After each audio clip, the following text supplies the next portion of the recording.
Hello friends, તો આજે પાછા પહોંચી ગયા છીએ પાર્લરમાં. જય સ્વામિનારાયણ, જય શ્રી કૃષ્ણ. તો કાલે આપણે ગયા હતા વાળ સીધા કરવા, જોઈ લ્યો. અને આજે હજી પ્રોટીનની ટ્રીટમેન્ટ બાકી છે. તો હવે અમે નીકળી ગયા છીએ અમારી BMW લઈને પાર્લર તરફ. રસ્તાના ધૂળ, ખાડા અને તડકો ખાઈ ખાઈને ફાઇનલી અમે પાર્લર પહોંચી ગયા છીએ. પછી તો શું, સીડી ચડીને ત્યાં પહોંચ્યા ત્યાં તો જોયું ને તો પાર્લર બંધ. ઋતુએ ખોલવાની ટ્રાય કરી પણ ખોલ્યું ને. પછી બેન આવ્યા, પાર્લર ખોલ્યું ને મને ફાઇનલી બેસાડી દીધી ખુરશી. થોડાક નખરા કર્યા ત્યાં તો એને મને કપડું ઓઢાડી દીધો ને એને કરી દીધી ટ્રીટમેન્ટ ચાલુ. જોવો જોવો એક એક વાર કેવો ખેંચી ખેંચીને ટ્રીટમેન્ટ કરે છે. ઓહો, આ બાઈના વાળ તો જો કેટલા ભૂરા ને એમાંય પાછી હું દેખાવું. જો માથામાં માર્યો ફુવારો ને વાળને કરીને ખા ભીના. ત્યાં તો એટલી વારમાં તો મારા નણંદ આવી ગયા. પણ વાત ઈ છે કે મારા નણંદ ને સફેદ કલરનું કપડું ઓઢાડ્યું ને મને બ્લુ કલરનું ઓઢાડ્યું. મારા વાળ ચીપકાવીને બેસાડીને બોલાવ્યા મારા નણંદ ને.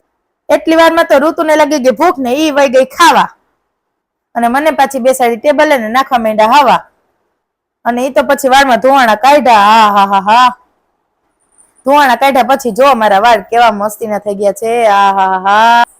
તો મિત્રો, અમારો મિની બ્લોગ ગમ્યો હોય તો અમારા વિડીયોને લાઈક, શેર અને ચેનલને સબસ્ક્રાઇબ ફોલો બધું કરી જ નાખજો. અને ત્યાં સુધી નેક્સ્ટ વિડીયોની રાહ જોજો. Bye bye. By friends.